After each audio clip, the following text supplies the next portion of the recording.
Copper is the most important industrial metal.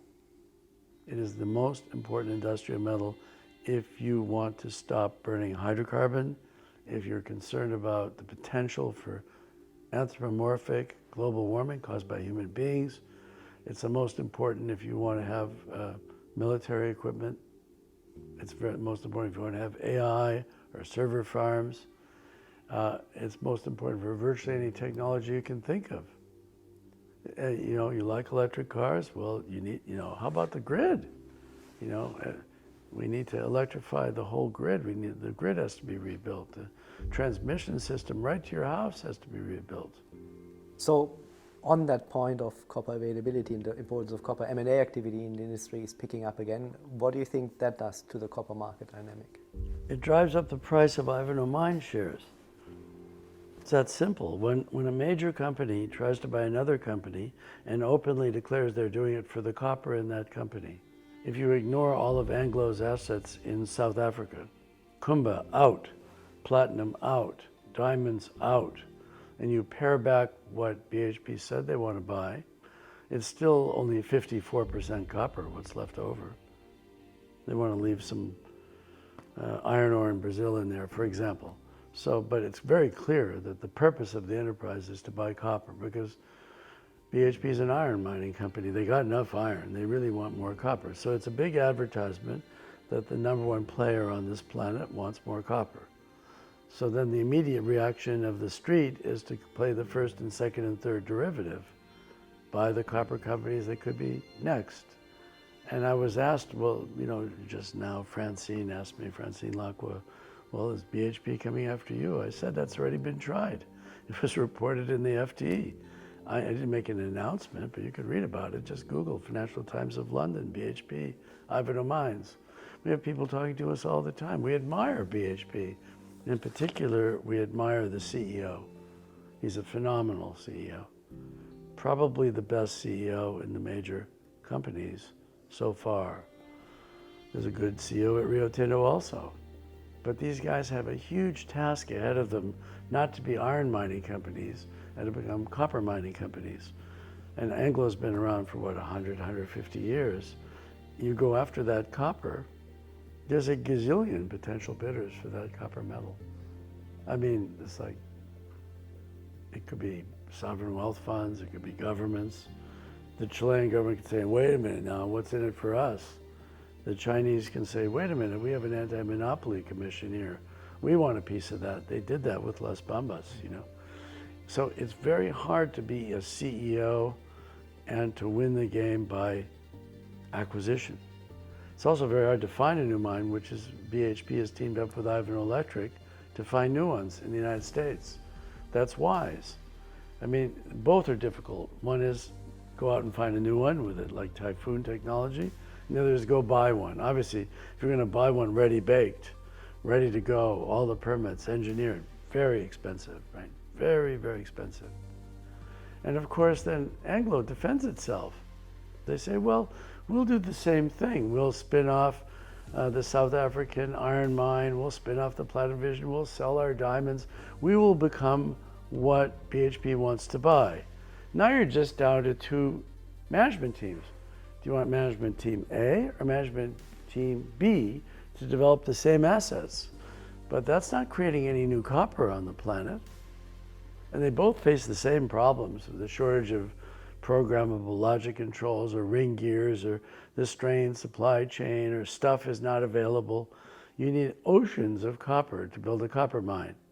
Just those ring gears, those huge motors, the astronomical amount of copper. Well, obviously, the copper price went up, they're more expensive.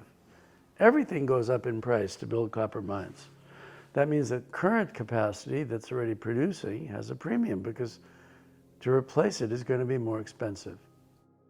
And just sticking with that theme of not getting enough copper units into the ground, talking about exploration and finding new assets, could you talk a little bit more about Typhoon and iPulse? Yeah, Typhoon is a revolutionary signal to noise ratio. So when we're looking in the earth, you have a signal and you have a certain amount of noise. And the delta between signal and noise ratio is the resolution of the image. So primitive X-rays. They would go in and give you an X-ray. There was a certain amount of resolution. Over time, they use a smaller and smaller dose of radiation, but they got better and better imagery. And then X-rays are sort of set aside for MRIs. And then you had computerized tomographies, you had CAT scans. So that's what we've seen in the imaging of the human body. And we've moved from cutting the human body open to see what's wrong with your heart to giving you non-invasive diagnosis. And that's exactly what we need in the Earth. So the geophysical techniques and the way we've tried to separate the haystack from the needle has actually been quite primitive. So Typhoon, which is a dividend from iPulse, has the best signal-to-noise ratio of any known geophysical technology. The signal is an order of magnitude, or more than 10 times more powerful than any signal. It's a very clean signal. So the signal-to-noise ratio is very good. The example would be, Michael, you and I go scuba diving off of San Francisco, California. There are kelp beds underground. And you're wearing a wetsuit and I'm wearing a wetsuit. And you have your goggles on, I don't. And you swim up next to me. I see some gray thing swimming up next to me in that muddy water. And you might be a shark thinking that I'm a seal coming to eat me. But I put my goggles on, suddenly I have higher resolution. I say, oh, it's just Michael, it's fine. So the resolution comes from your goggles, right? Higher resolution. It's the same in geophysics. Typhoon enables the operator, the owner, to get unprecedented resolution of electrical conductivity. Now, all ore bodies in the world are geophysical anomalies. All geophysical anomalies are not ore bodies, but the increased resolution early on improves the odds of success and exploration by an order of magnitude. So we built a number of Typhoon machines. The newer generation is more and more powerful, but more importantly, the software has improved. The machine learning, we can call it artificial intelligence. I still prefer the term machine learning, but a lot of people are throwing around the word AI when it's not really AI. A lot of people are claiming to use AI. They're really using human intelligence. We don't really have a deep language model yet for finding ore bodies. We don't even know if such a thing would work. But a lot of people are happy to throw that word around. Just like, remember the marijuana stocks in Canada? Right now everything is claiming to be artificial intelligence. And that's a fool marketing to an idiot.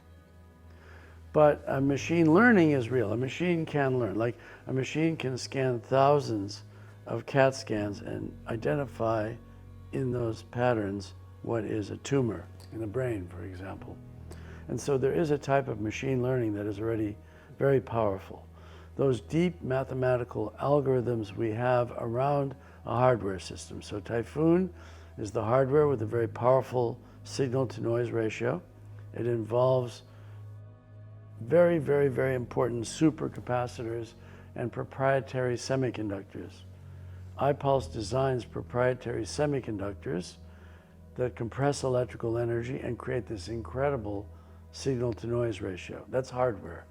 And then around it is the machine learning, the software, computational geosciences. We own about 93% of computational geosciences. Based in Canada, computational geosciences works for Exxon, Shell, BP, Saudi Aramco, and the oil companies, and all the major mining companies you can think of, Rio Tinto, BHP, all of them use that.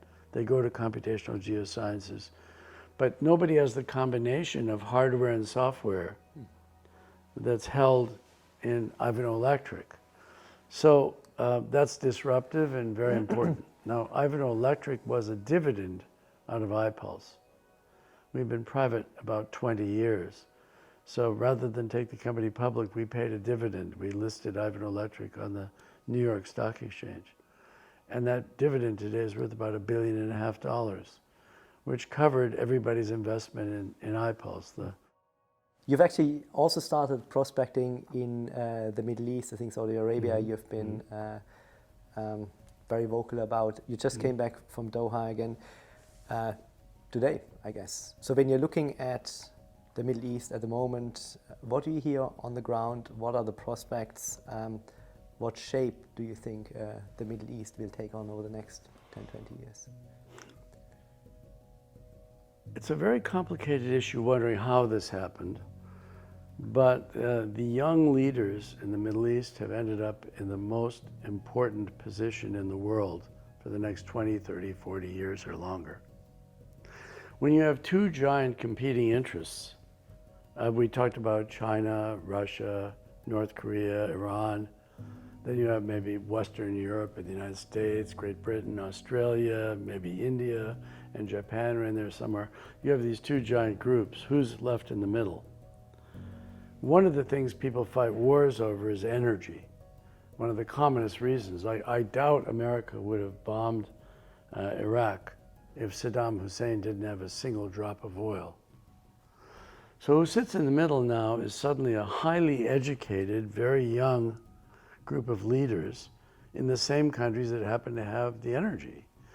And this is because the previous rulers 20, 30 years ago in Saudi Arabia, in the United Arab Emirates, in Qatar, in Kuwait, in a lot of these countries had the foresight to send their kids to go to Oxford or Harvard or MIT or name your institution. They went there and they got super highly educated. And now you've got a generation of people in their 30s or early 40s that have taken over from dad and granddad.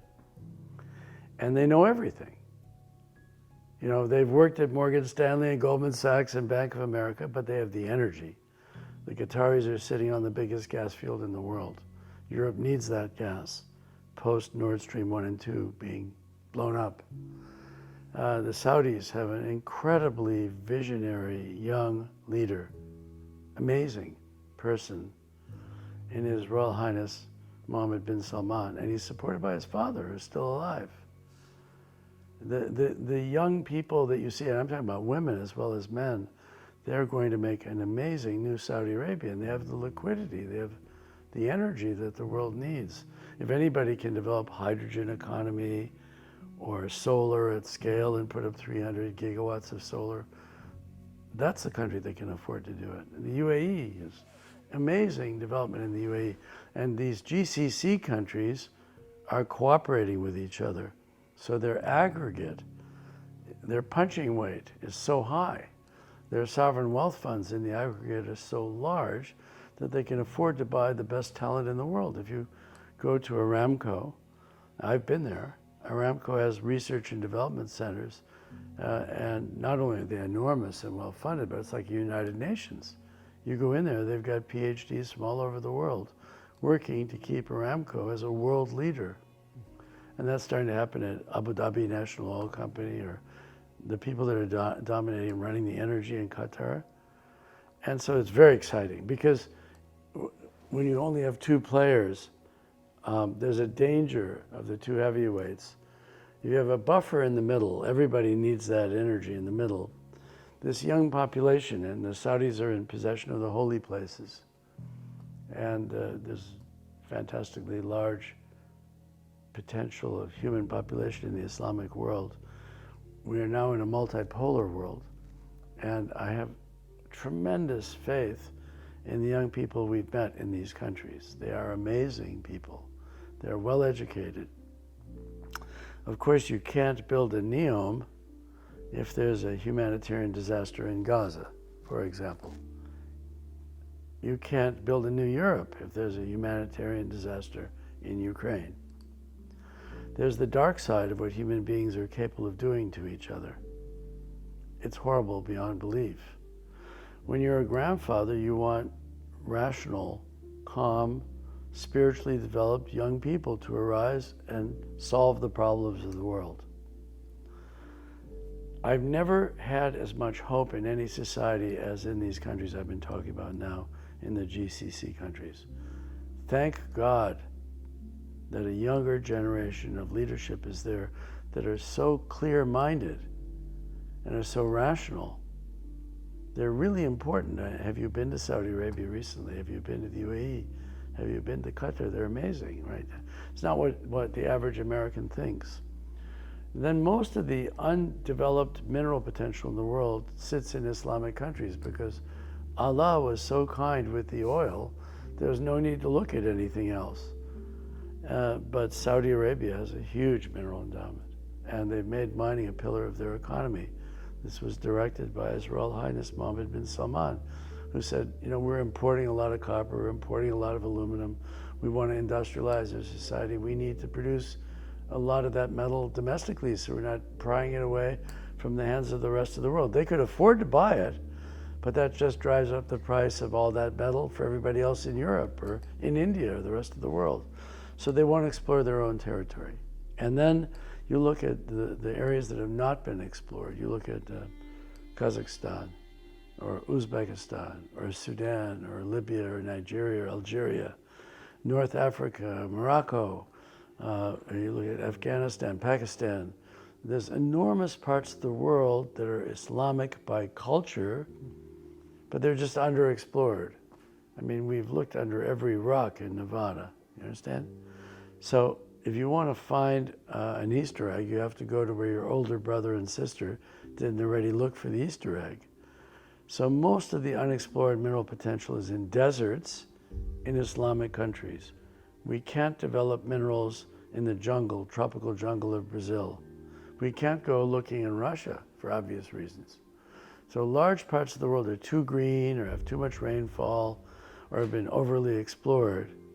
The Islamic world has the best terrain to find new resources. You know, Barrick is going for a tier 1 deposit in Pakistan, in Balochistan. That means they have to have a local partner. They have to, you know, they have to navigate problems, but it's better to find a tier 1 asset and figure out how to mitigate the risks or how to overcome the contradictions than it is to find a really lousy deposit that's marginal and think you're safe. Actually, the marginal lousy deposit is never safe because you're not making enough money to look after the local population.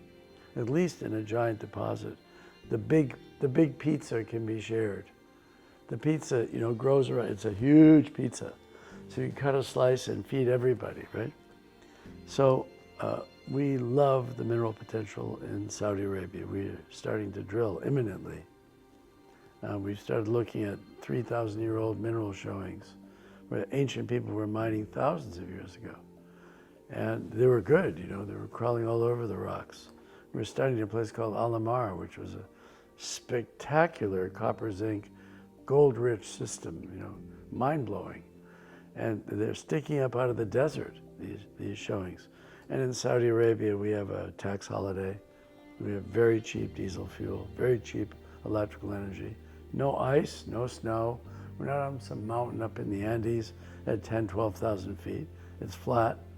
And we have a supportive government that believes in stability and knows that they want to have these metals. And so it's a very good environment to be investing in mineral exploration and development. Barrick is there also. Others will come. And it's a huge terrain. And then we're looking at Africa again, I think. Well, nothing compares in importance to Africa. The problem is that the Mercator projection of the world makes Africa look smaller than it really is. Africa is much bigger than Russia. You always see this giant Russia, but Russia east to west is about 6,400 kilometers. Africa east to west is 7,200 kilometers, but as you're near the equator in that projection, you look tiny. Greenland looks huge, you know? Russia looks huge, but actually, just go to the internet and Google true map of the world. Not the one you've been shown in school. You'll see that Africa dwarfs any other continent. That's where the metal is. And the US government realizes that as well, as does the European Union. No, it's baby steps for baby feet. Right. They still don't realize how big Africa is compared to the rest of the world. Through the Critical Raw Materials Act are now trying to get more material into their economies. I think there was a Lobito corridor, for instance. And that's the G7. So the Lobito corridor includes the G7 nations. It was announced by Joe Biden, came under the leadership of Amos Hochstein, who works on the energy transition on behalf of the president. It was a brilliant idea. The train goes downhill. We're at about 1,500 meters elevation. At Kamoa-Kakula, we're going downhill to sea level. So a steel wheel on a steel rail going downhill, very little global warming gas. Because that's your C3, your downhill. You know, you got scope 1, scope 2, scope 3 emissions. You've got to get the material to market. So there's nothing better than going downhill. We cut the distance more than in half, and we're going quickly downhill to the sea. There's a locomotive that General Electric owns called, it used to be called WebTech, and it generates electricity when the train goes downhill. You have a trainload of copper or iron, it's going downhill, it generates electricity. When it comes back uphill on the return voyage, it's using a battery. So that's super green to get the material to market. Once you're on a boat on the ocean, there's relatively less global warming gas getting to the market, but going over land, nothing beats a train going downhill. So the Lobito corridor will be a huge success in opening up the Angolan economy, the Zambian economy, and the Congolese economy. It's not just going out, it's also coming in. If you have to import machinery or ball mills or motors or steel or cement or fabricated equipment right now, we have to drive it 2,500 kilometers to the port of Durban. It takes like 40 days. The train is only taking 7 or 8 days. So both the time, the cost, the global warming gas to construct, it just makes the Congo that much more competitive given its hydroelectric power and its high grades.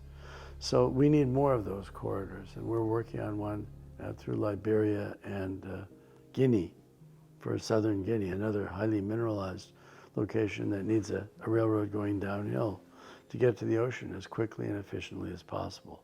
So the center of Africa has to be linked to the seacoasts in order to export.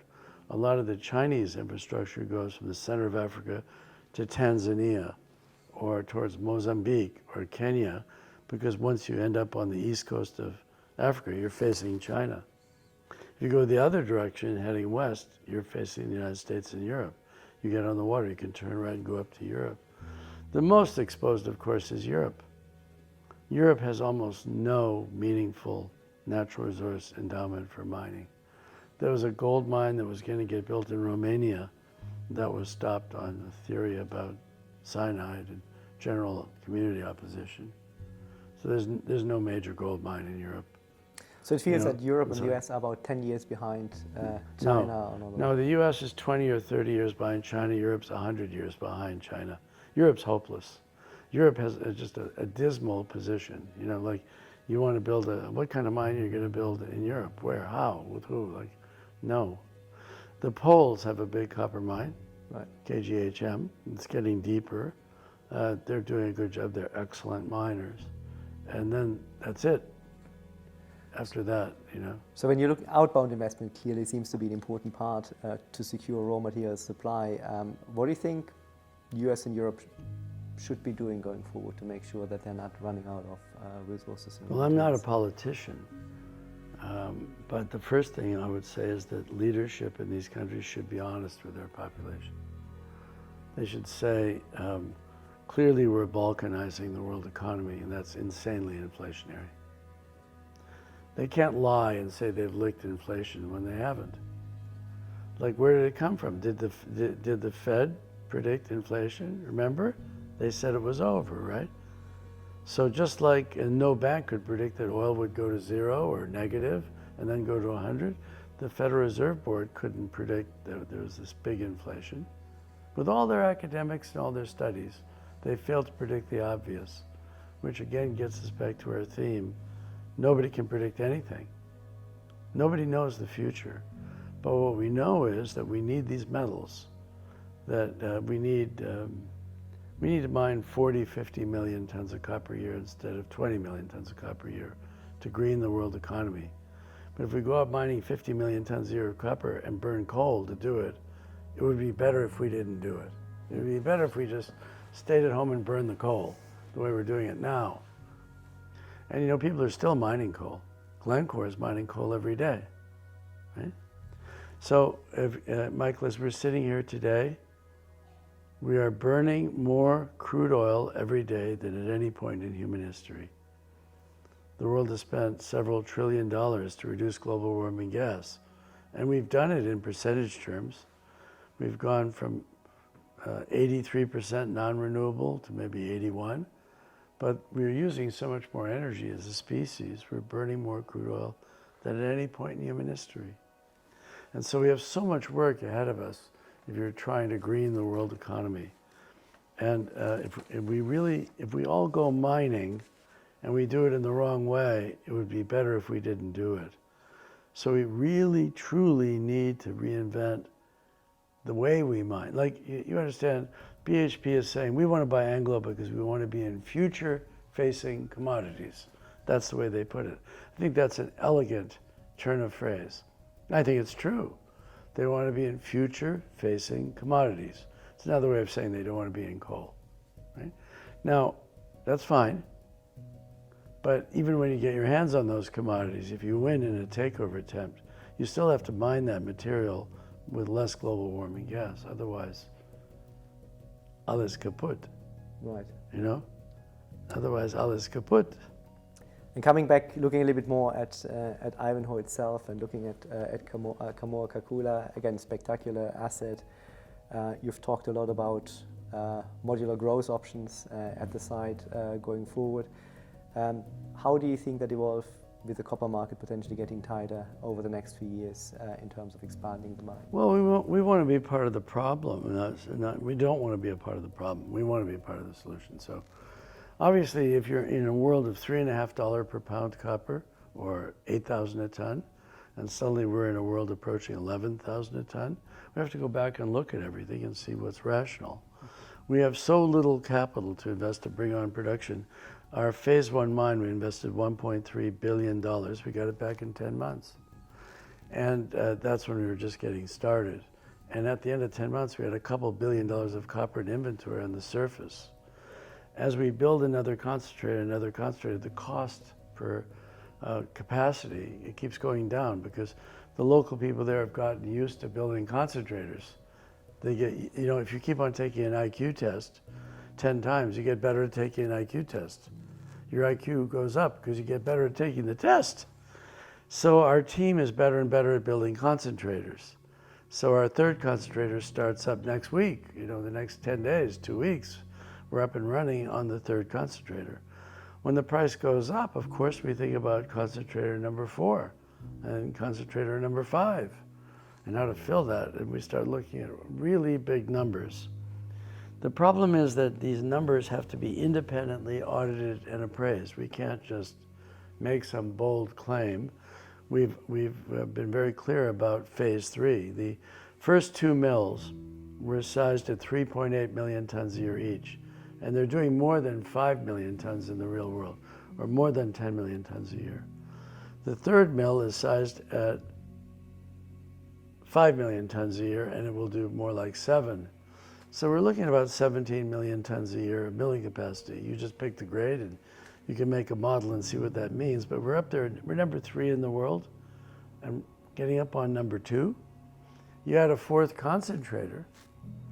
And how big do you want the 4th concentrator? Maybe we'll make it 5 billion tons, maybe make it 10 million tons. Make a bigger one. If you have the resources to fill it, you have enough electricity, the numbers really get big. But we need that all independently vetted. It all has to be carefully engineered and costed, because we finished the 3rd concentrator and we have all these people. We have over 20,000 people hanging around. Maybe we'll build a 4th one, maybe we'll build a 5th one. So maybe before the end of the year, we'll have independent engineering and we'll say, if this copper price stays at $5, let's say, or $4.50, with the increased cash flow, the more rapid return on capital, we'll help the world with some more green copper, because our copper is more important from the world than anybody else's, because we just showed you the chart. It's the greenest copper in the world. So the world needs more copper, because that's why the price went up. Somebody needs it. And it might as well be somebody that produces it without global warming gas, so you're talking to them. Now, this isn't something we dreamed up yesterday. We went to the Congo 28 years ago with this idea that there was a big hydropower endowment. The Congo River is the world's 2nd largest river after the Amazon, but it's steeper than the Amazon. The Amazon is flat, that's why it meanders like a snake. The Congo River is steep and has a giant watershed, about 14% of all of Africa is feeding the Congo River. So they're not running out of water or hydropower there. So we said, wow, the highest grade copper ever found and all this hydroelectricity, let's go figure out how to work with the locals. And it's taken us 28 years. When you go to our mine, we speak in Afrikaans and we speak in Chinese. Actually, we speak in Mandarin Chinese. We speak in English, but we also speak in Lingala and Swahili and French. So you have a mine with 5 or 6 languages, and we have all these people working together for a common cause with stock options and a common culture. That was hard to create. That took 28 years. Now that that's been created, we have a unique entity, and then we have the Western Forelands, right? That's where Ivanhoe Mines will excel. That's where we will make history. We have a $90 million budget this year, drilling. And every once in a while, when people come back from their summer break and everybody's back in school in September, we just update what we're finding. Of course, we're finding more copper every day in the Western Forelands. It's the same geology. And it's perfectly possible to find something there that's better than the Kakula mine. When we found Kamoa, we thought that was better than sliced bread. And then we found Kakula. We kind of forgot about Kamoa, And then we found Makoko, and we haven't found the limits of Makoko. And then we found Kitoko, and then this will go on for a long time. But the world needs green, low-cost, sustainable copper production. And that's our story, and we're sticking to it. We know almost everything there is to know about almost nothing. We understand Congolese geology. We understand the local languages. We know how to build there, operate there in a green way, and people that go there like it. And we've had almost everybody in the mining industry asking to visit. Any of the majors you could think of, they've already been there as our guest. And we've had the most interesting of conversations about what we're intending to do. But we can't just spit it out. We have to really think about what we want to do next. We've told you about the third concentrator.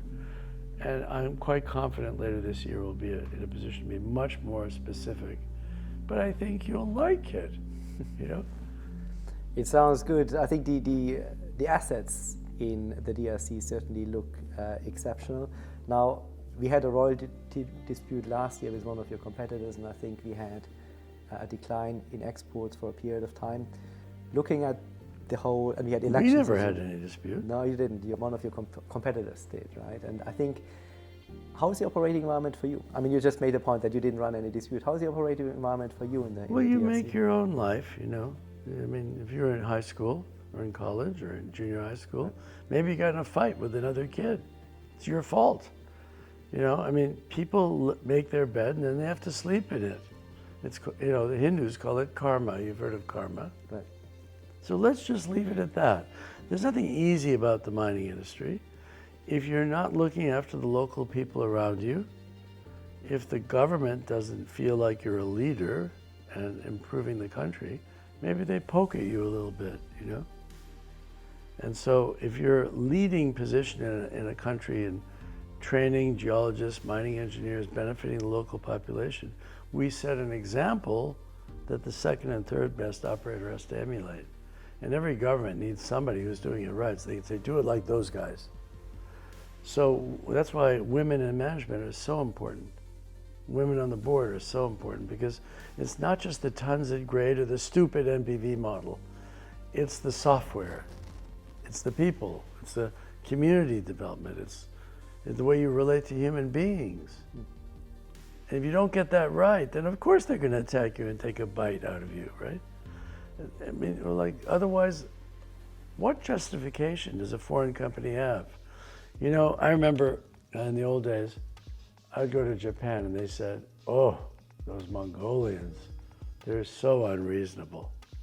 I heard this in Tokyo. I said, really? I said, what if I had a Nigerian mining company, headquartered in Nigeria, and I discovered a big copper gold mine, open pit, near the Marunouchi division outside downtown Tokyo. How long would it take the Japanese government to give me a permit to build an open pit mine in Japan? And I'm incorporated in Nigeria. And they looked at the ground and they got the point, like, "Rrr." And the answer is never. They would never permit a mine in their country.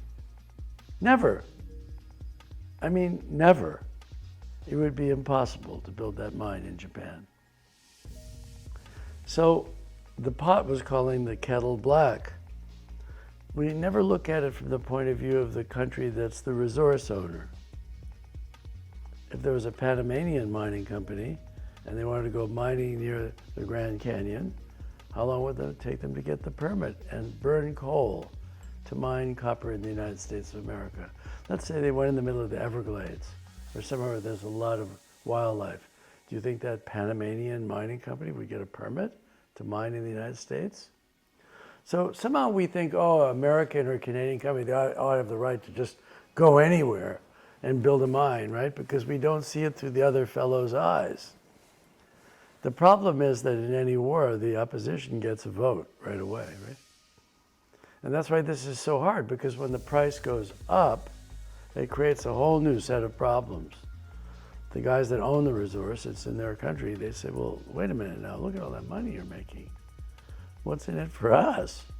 And that's only human, isn't it? So you have one kind of problem when metals prices are very low. Your whole enterprise might go under. You have and then there's a sweet spot, and then when metal prices are high, you have another kind of problem. You remember little Bo Peep, she wanted to eat her porridge. She didn't want it to be too hot, and she didn't want it to be too cold. She wanted her porridge to be just right. What is the just right price for copper? It's hard to say.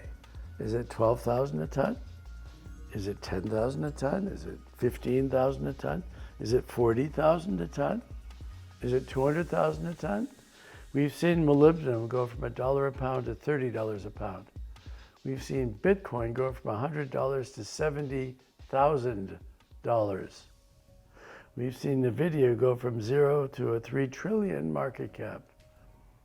Valuations go crazy up and down in financial markets, right? Cowrie shells went to infinity when they were money for a while, right? The madness of crowds. We need to mine copper sustainably and a lot of other associated metals. Some rare earths, which are not rare and are not earths. We need to mine them. Or tantalum, or niobium, or tin, or there are a lot of very important scandium, rhenium metals that modern economies need that we can't list here, that we need to find a way to mine them. But every nation has a legitimate right to worry about its supply chain. The Chinese people have to do what they need to do for the Chinese people. India needs to do what they need to do for the Indians. There are more Indians than Chinese all of a sudden. And the poor Europeans, they're just beginning to wake up, understanding that all those Peugeots, all those Porsches don't grow on trees. So the Europeans are getting nervous about their national security. Maybe if you live in France, you don't think the Germans are going to save you, right? There's old tensions in Europe that rise. At least the French had a big series of colonies in Africa. They have some experience in the BRGM with data to go to Africa and find things. The Germans, much less so, right? And what if you're like Italy? Like, where are you going to get your metals? Like, where? To build a Ferrari? Where? So Europe is in a very weak position, like really, really weak compared to the United States, because the United States has this incredible domestic resource endowment. Where's Bingham Canyon? The world's deepest hole in the ground. It's in the state of Utah. Where are they mining gold? Nevada. You know, America has everything. Cheap gas, LNG. So the poor Europeans they kind of lost the lottery. And the biggest winner long term are the African people. They have the biggest endowment in everything. Everything. NPV models make no sense whatsoever. The Chinese know that. They dominate the supply chain in metals for battery raw materials, electric cars, by just going out and outbidding. Zijin would be the high bidder. When I needed capital for Kamoa-Kakula, the chairman of CITIC, Chairman Chen, had the vision to just outbid anybody else. He did the same thing at Nevsin in Serbia, a very high-grade mine, just outbid everybody else.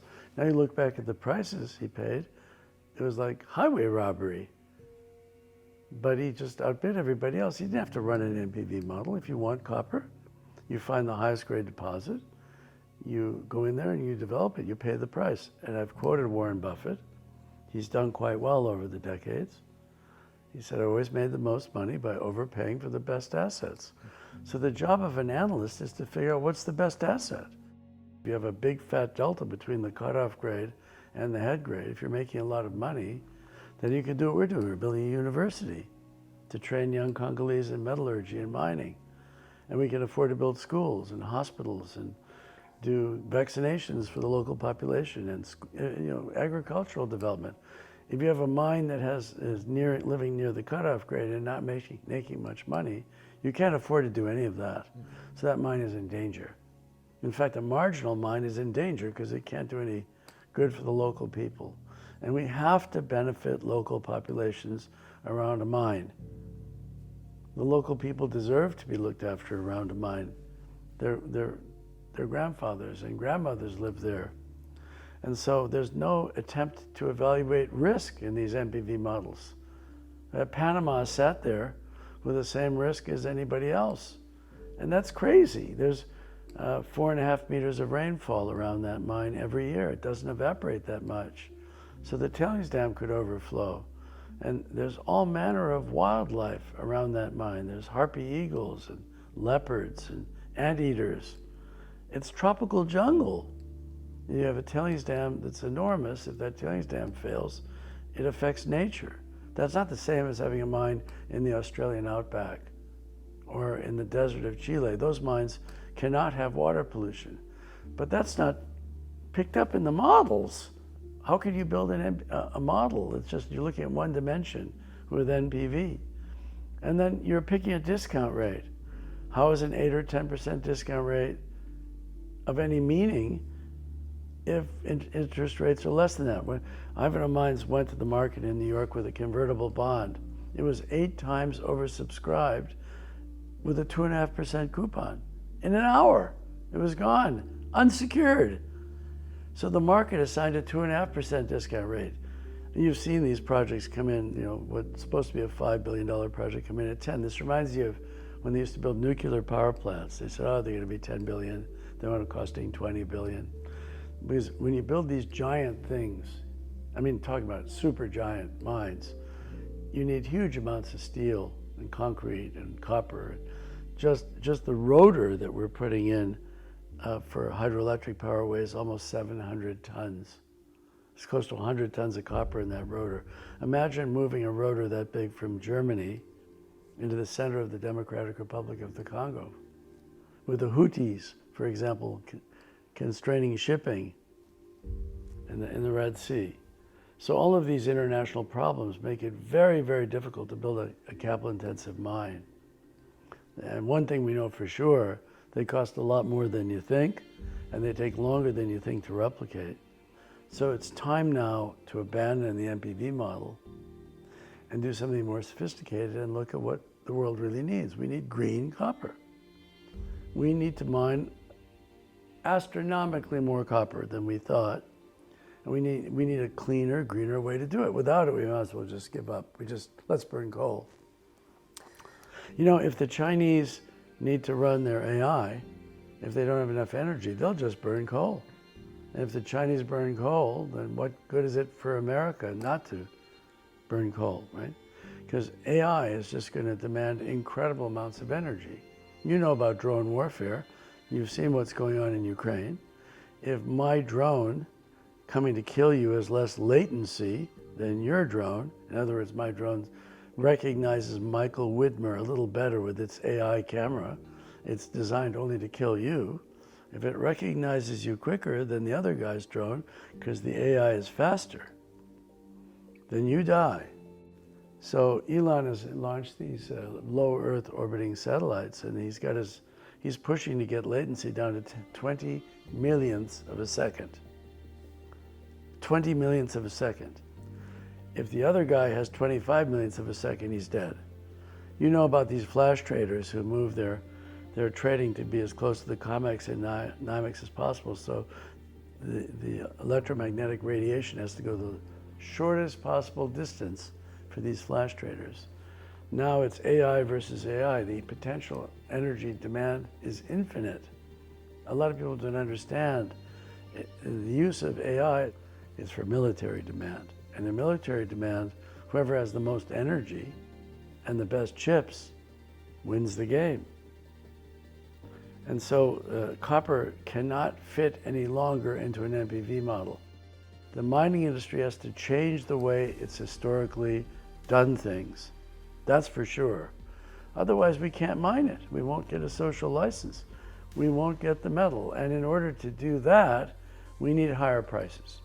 If you have very high grade in the Congo, yeah, you can make money, very good money at $3, $4 copper. But these low grade porphyries in remote locations, the capital is so high now. You just need much higher copper prices to get the banks to lend you the money. And so this, you see the problem. The problem's real. So coming back to that, so we just had our Metals and Mining conference in Miami, and I think the lowest price that people were saying, you're saying that as well, that you need to develop a new mine is $12,000 per ton. Not in the Congo. We've done fine. You are in a very lucky position. Yeah. You're in a very lucky position, but some of your peers saying. But then we should be trading at a premium. We should have a lower discount rate.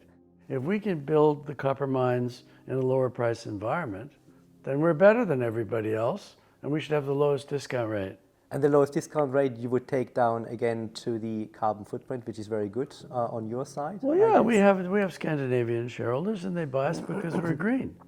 Coming back to some of the feedback that we get from the mining industry, some of your peers are saying they're not going to invest more until copper prices hit $13,000 to $14,000 per ton. But then you have got all that lead time before you actually start producing. Well, whoever says that should be fired. But that doesn't sound like an intelligent person in the mining industry.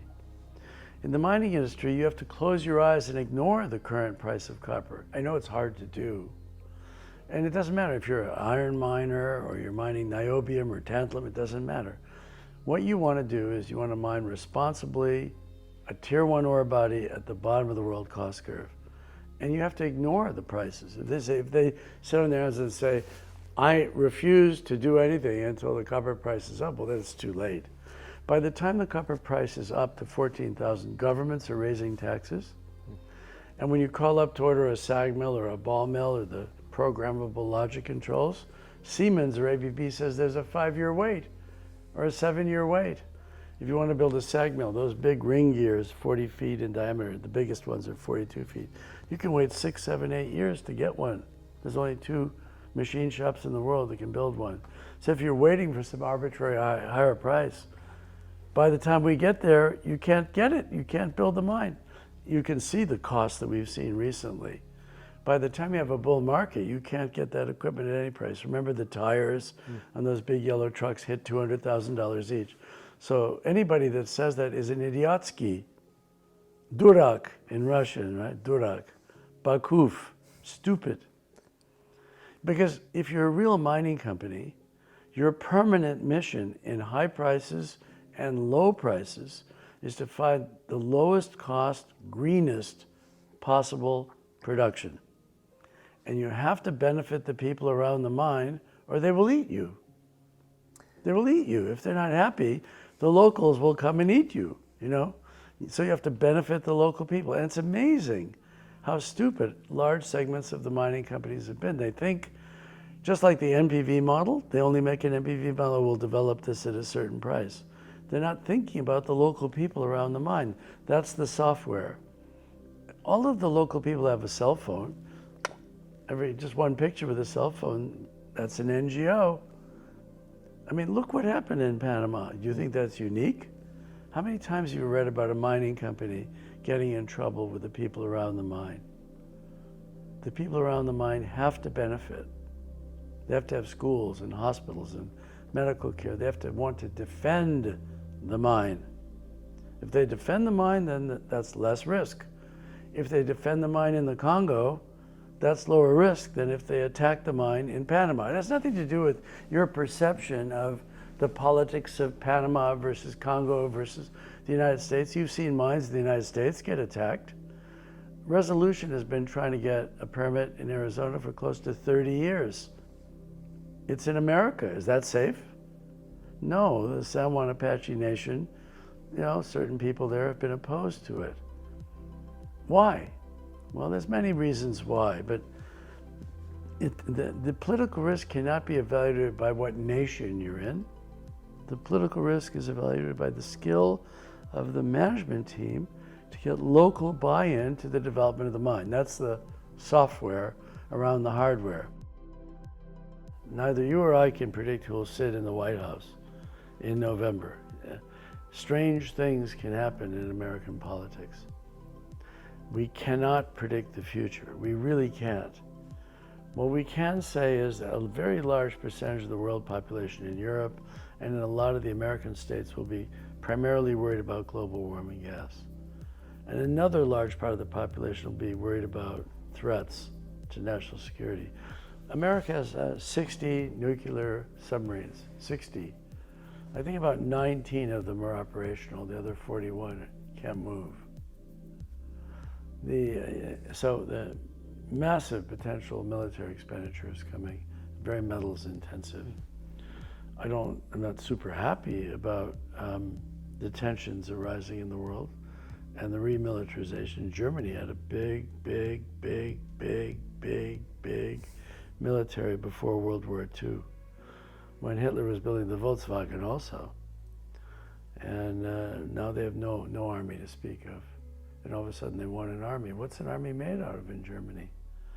And the South Koreans are not too happy with the Japanese. They're both rebuilding. The South Koreans are worried about the North Koreans. The North Koreans are worried about the South Koreans. You see a massive amount of expenditure coming in military expenditure. And now all the old toys are obsolete. You can see that drone warfare has changed everything now. So now everybody needs, even Iran can build formidable drones, or Indonesia, or Brazil, even a second-rate power can churn out drones and be quite formidable. And this is all very metals intensive. None of that metal is recycled, none of it, zero. When a bomb goes off in Ukraine or in northern Israel or in southern Lebanon, none of that's recycled, none of that metal. So we will have higher prices and measured in constant dollars. In other words, the fiat currency of the day will peak. The dollar is near its high, and the dollar doesn't look like it will stay this strong once the Fed cuts rates. Eventually, they'll cut rates. If Donald Trump is in the White House, he might order the Fed to cut rates. He might literally order them to cut rates. And I could understand why. That might be the right thing to do. He was a real estate developer. If you want to create employment, maybe the government would get control of the Fed and order them to cut rates. They have a dual mandate. One is to maximize employment, and the other is to minimize inflation. Well, those are obviously hard to do, both, right? But maybe the political imperative will come to cut rates, and that would mean the dollar is kaput, and that means you rush into real things. Now, real things could be a semiconductor manufacturer or a computer manufacturer, because the price of duplicating that goes up in an inflationary world, or a car manufacturer. But it certainly covers the miners of the basic raw material that everybody needs. So far it was easy. Prices have gone up, and that's what we've said, right? Well, let's wait a couple years. Let's see if we're correct again. When we talk about the danger of war, what could happen in the world in the next 2 years? Right. Everything I told you is straight from the heart. It's true, I've not looked at your questions. I don't know what you're going to ask. When you get an answer from me, brother, it's straight from the heart. And I believe that, yes. Thank you very much for the interview. Thank you. Peace. More later.